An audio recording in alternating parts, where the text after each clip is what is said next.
This is Mick Foley. This is Harley Race. This is Shelton Benjamin. This is Mr. Wonderful Paul Orndorff. This is the Monster Abyss. And this is Daniel Bryan. This is JBL, and you're watching the MWF. Be there live.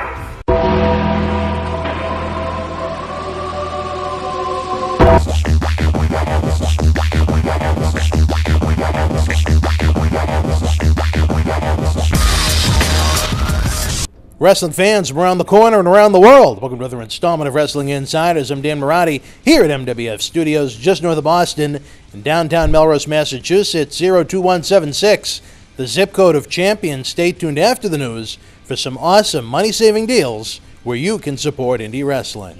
Let's check out WWE Monday Night Raw from August the 15th, 2016, in Corpus Christi, Texas. Taped for WWE Superstars, Sin Cara defeated Curtis Axel, and Jack Swagger with the win over Bo Dallas. Big Raw, as this week was the go-home episode for SummerSlam. Were these 3 hours enough to get you to subscribe to WWE Network or purchase the summer's biggest event on pay-per-view? Let's recap.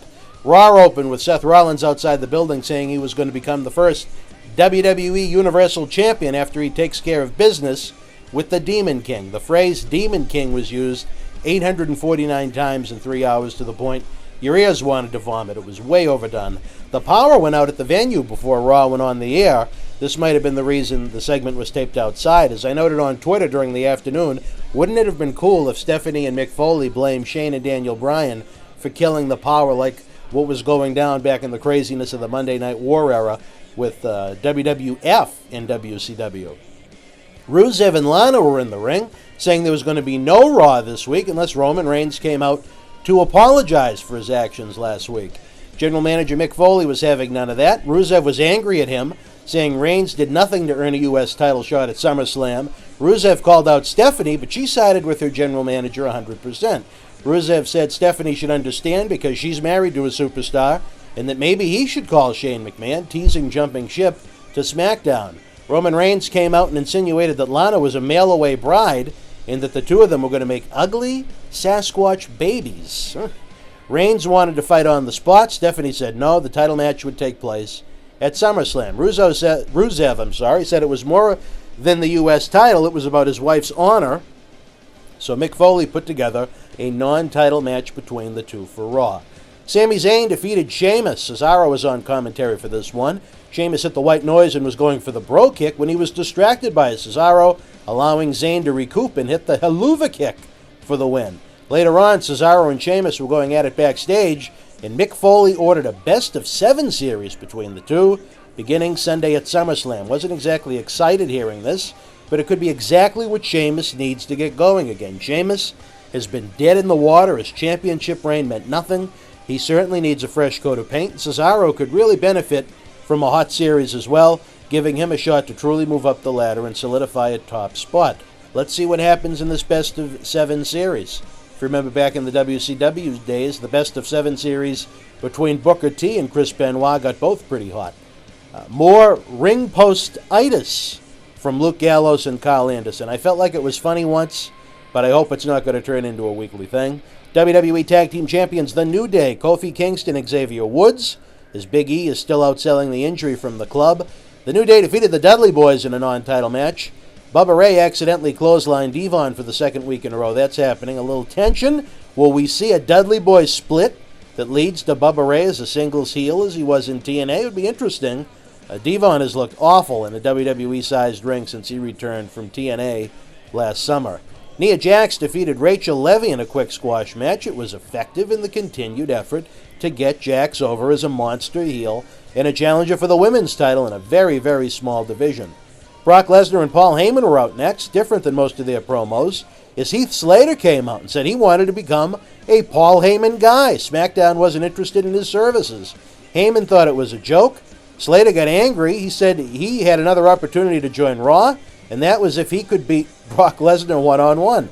Slater said he had kids to feed. Lesnar grabbed the mic. He wasn't in the mood for games. He said he didn't give a shit about Slater's kids. Lesnar absolutely destroyed Slater like he was a child. Heyman said at least Slater had the guts to face Lesnar one-on-one, something the 12-time world champion Randy Orton didn't have. Interesting promo here, effective promo here. I want to see the match Sunday at SummerSlam. effective. Big Cass defeated Kevin Owens via disqualification. The two were battling outside the ring when Chris Jericho jumped Cass.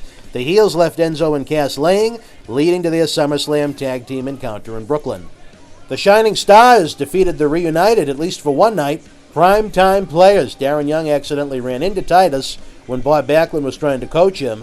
That led to Titus leaving Young laying for the easy win for the Cologne Cousins. Neville defeated the returning Jinder Mahal in a short, quick squash match, getting Neville over. Neville certainly could use some steam behind him since he came back from injury. Seth Rollins was out next saying he was insulted after not being able to find the Demon King anywhere. A fan charged the ring trying to attack Rollins in the middle of the promo. Rollins just stopped speaking all of a sudden. You really couldn't see it on camera. But wouldn't you know it, in one of the great Raw entrances ever, the Demon King, Finn Balor himself, entered. Face paint, tassels.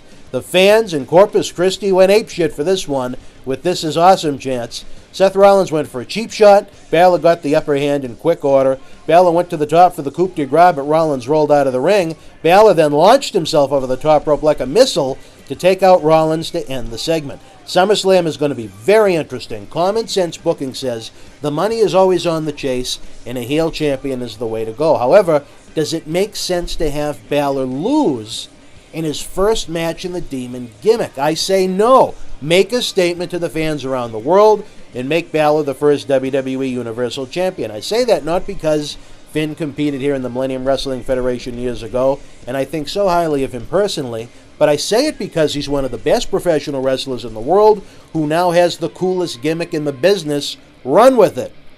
The Club defeated the Golden Truth in tag team action. New Day ran out after the matchup, trying to slam the trombone into Carl Anderson's groin before the heels escaped.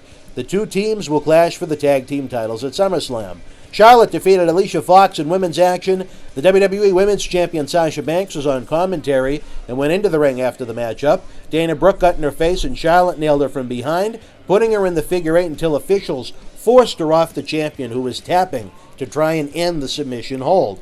Good angle to build up their SummerSlam title matchup. In the main event, Roman Reigns defeated the WWE United States Champion Rusev in an awesome non-title match. This was really great. The segment went over a half an hour. This was as much a fight with Rusev defending Lana's honor and a fight much more than it was a traditional wrestling match. Rusev had control most of the way, and Roman was excellent here. I wish we'd get to see this side of him week in and week out. Nothing against Seth Rollins at all, but Rusev has been the most effective heel challenge Reigns has had in bringing out the strong side he needs long term. Enough with the comedy, the laughs, the joking. The serious, strong, angry, intense Roman Reigns is what's going to make the money. I wasn't a huge fan of this match taking place at first, figuring it made no sense having it on Raw when they already had the title match at SummerSlam, but they sure changed my mind with an outstanding showdown, and it makes the fans want to see the title match at SummerSlam that much more. It'd be great to see Rusev somehow retain the title Sunday night and extend the feud now that they're going to have monthly Raw pay-per-views. This show is very effective in getting over the key angles and matches for SummerSlam. It makes me want to see SummerSlam more, so it sure did its job in a strong, fast-paced 3-hour episode that never felt like it was lagging or made me want to change the channel. On our Twitter poll, fans were somewhat mixed, giving it 42% thumbs up, 37% thumbs in the middle, 21% thumbs down. Would love to know what you thought of Raw this week. Feel free to leave your feedback in the comment section below. It's a hot summer on WWE Network with WWE NXT and the Cruiserweight Classic lighting up Wednesdays, along with SummerSlam and not one but two pay-per-views, with Backlash and Clash of Champions in September. Not currently subscribed to WWE Network? Come on now. Use our link below and get 1 month absolutely free. Get the pay-per-views live, the awesome weekly shows, and over 6,000 hours of on-demand content for free. See Lesnar and Orton at SummerSlam, Holy Foley, brand-exclusive pay-per-views, and so much more at its regular price of only $9.99 per month. It's the best value in sports and entertainment. You want to talk about a great summer sale? Head on over to the MWF store on the BostonWrestling.com super site. We've got brand new WWE t-shirts, autographs, action figures, posters, and more. And this summer I have a special where if you spend $25 or more, you get a WWE t-shirt absolutely free. Not only is it a great deal, but every dollar spent helps our endeavors to bring you action-packed live events and video content. Enjoy 1,200 free videos on our YouTube channel. As we count down to our 15th anniversary, we're releasing a new video each day at 12 o'clock, flashing back to highlights and even a few lowlights on the adventure that is the Millennium Wrestling Federation. Subscribe to our channel using the link below or use youtube.com/BostonWrestlingCom. We also have regular news videos, TV episode recaps, results, interviews, and so much more. Help us bring you even more great video content by donating an amount of any size to paypal.me/Boston Wrestling. Again, every dollar donated helps us bring you more great live events and video content. If that wasn't enough, we have a new video on demand section on YouTube where you can either rent or own some of our classic state-of-the-art studio shoot interviews. In honor of the 10-year anniversary since the original No Holds Barred Iron Sheik studio shoot interview went viral and on the Howard Stern Show, we've remastered it and made it available for fans around the world to enjoy for as little as $5.99. We also have an awesome WrestleMania 1 roundtable studio shoot with the Sheik, Mr. Wonderful Paul Orndorff, and Cowboy Bob Orton, where all three WWE Hall of Famers look back at the WWF boom of the 1980s. John Cena Sr. joins me as co-host for in-depth studio shoots with both Paul Bearer and the first and only shoot ever done with the Boogeyman. Bull Dempsey joins us and pulls back the curtain on WWE NXT. Again, not only can you rent or own these awesome interviews, but every dollar goes right back into our efforts to bring you live event and video content. Another easy way to help our efforts is to use the links below or on the front page of the BostonWrestling.com super site to do your shopping on WWEshop.com, Amazon.com, or Walmart.com. If you make a purchase on any of those websites, wrestling-related stuff or not, we get a tiny kickback, and best of all, your cost doesn't increase 1 cent. Hey, Christmas is going to be here before you know it. Please keep us in mind, as again, every purchase made helps support indie wrestling. Last but not least, have a free ride on me with our friends at Uber. That's right. If you've never used Uber before, get a free ride up to $20 on the house to try out their great service. Forget about overpriced taxi cabs. Uber service is great. The cars are clean. The drivers are some interesting folks. Use the link below and see for yourself. I tried Uber for the first time last October in New York City for the WWE Madison Square Garden event, and I've used it regularly ever since. You won't regret it. Running out of time here, folks, as we approach our 15th anniversary. Don't miss a day on the BostonWrestling.com super site, as you never know what's going on in our world. Like us on Facebook.com/MWF Action.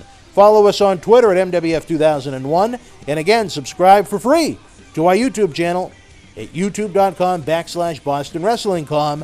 Until we speak again, folks, you and yours, be well.